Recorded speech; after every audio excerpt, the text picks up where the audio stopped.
Bienvenue à toutes et à tous pour cette vidéo du mois de mars 2024. Avec Jonathan, nous nous trouvons sur le site de la Bastide et nous allons, comme dans chacune de nos vidéos, commencer par les chiffres de l'entreprise. Alors bon, sans grand étonnement, tous les chiffres, tous les indicateurs sont au rouge.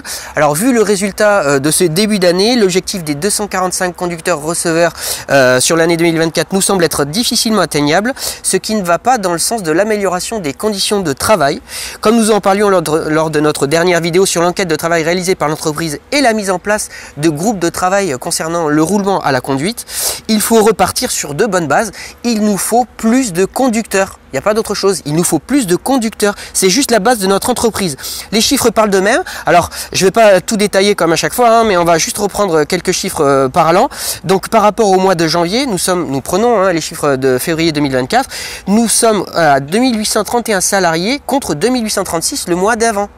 Il y a 1737 conducteurs pour le mois de février contre 1744 effectifs présents à la conduite. Donc on perd aussi des effectifs temps plein entreprise. Nous sommes que 2636 au lieu des 2646 le mois dernier. Pareil, effectif équivalent temps plein à la conduite, 1698 contre 1706.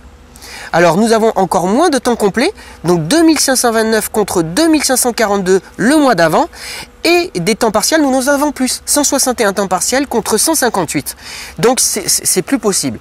Nous faisons un petit clin d'œil aussi, donc nous avons plus de maîtrise par rapport à l'année dernière. Nous sommes à 479 maîtrises contre 459 pour l'année 2023. Pareil pour les cadres, 86 cadres contre 67 pour l'année 2023. Clin d'œil aussi au niveau des sorties, donc il y a eu 9 entrées ce mois-ci, enfin le mois de février. Par contre, il y a eu 11 sorties, donc il y a plus de sorties que d'entrées. Et concernant justement ces sorties, tous les mois nous avons des démissions. Donc c'est un fait, les conditions de travail se dégradent, les clients le ressentent et sont mécontents, et après la direction nous dit que c'est de plus en plus compliqué de recruter. Donc l'entreprise doit continuer sans relâche de recruter. Voilà, donc pour ce deuxième sujet, nous sommes à l'intérieur d'une RAM, puisque ça va concerner les alarmes vidéo. Donc ça va concerner uniquement aussi les phases 3. Alors qu'est-ce qui se passe? Dès qu'il y a une variation importante de luminosité, les caméras voyageurs se mettent en défaut et émettent une sonnerie d'alarme.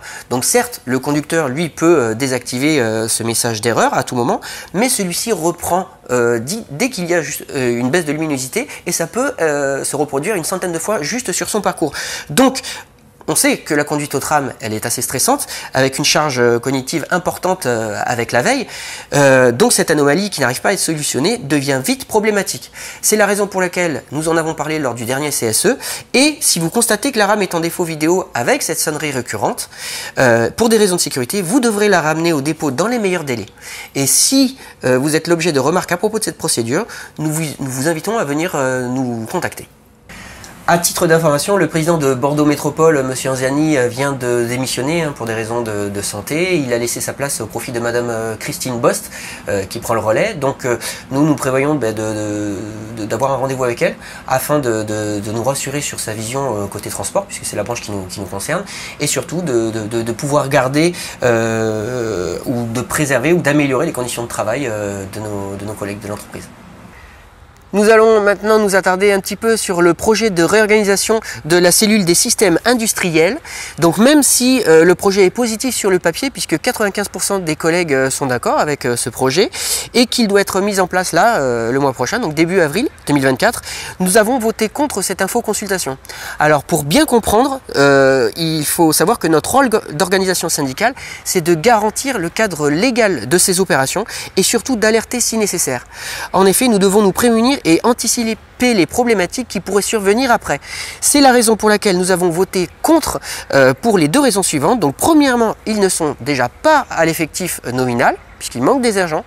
Et deuxièmement, il n'y a pas de fiche de poste pour les postes experts, ce qui nous pose problème évidemment, puisqu'ils auront un coefficient de départ de 220 au lieu des 240, et ils seront objectivés pour atteindre ce coefficient sans délai précis, ce qui nous pose problème bien évidemment.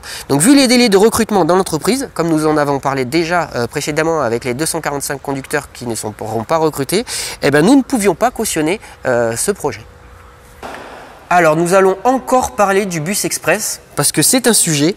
Avec les retards de livraison des bus électriques qui n'arriveront pas avant le premier trimestre 2025 minimum, nous avons relevé plusieurs problèmes dont l'utilisation de la rampe d'accès qui concerne les PMR. Donc pour bien comprendre, sur quelques stations, les Iveco Urbanway sont plus bas que les bus électriques qui sont prévus et donc le conducteur devra s'arrêter à un repère visuel afin d'activer la REOS et ensuite en suivant la rampe PMR. Donc encore un mode dégradé supplémentaire et auquel le conducteur devra redoubler d'attention. Nous avons prévu de nous rendre sur le terrain dès les premiers jours d'exploitation afin de relever les anomalies qui pourraient être préjudiciables au conducteur, mais aussi à la clientèle. Dernier sujet, nous allons parler du service social. Lors du dernier CSE, nous avons étudié le rapport annuel 2023, puisque chaque année nous avons un rapport. Et comme vous le savez, donc le service social est à Porte de Bordeaux au 6e étage, à côté du service médical. Et il assure également une permanence au CEL et ici à Bastide quelques heures par semaine. Aujourd'hui, le service comprend 2 personnes qui nous ont fait état d'une explosion de demandes d'aide financière ou d'aide au logement, voilà, au vu de la situation économique actuelle. Ce service est néanmoins d'une importance capitale pour améliorer l'axe vie professionnelle et vie personnelle. Donc si vous rencontrez des difficultés dans le travail et que sur les points que nous avons évoqués jusqu'ici, n'hésitez pas à aller les contacter. Voilà, nous vous invitons à le faire assez rapidement afin de solutionner ces problématiques que vous pourriez rencontrer.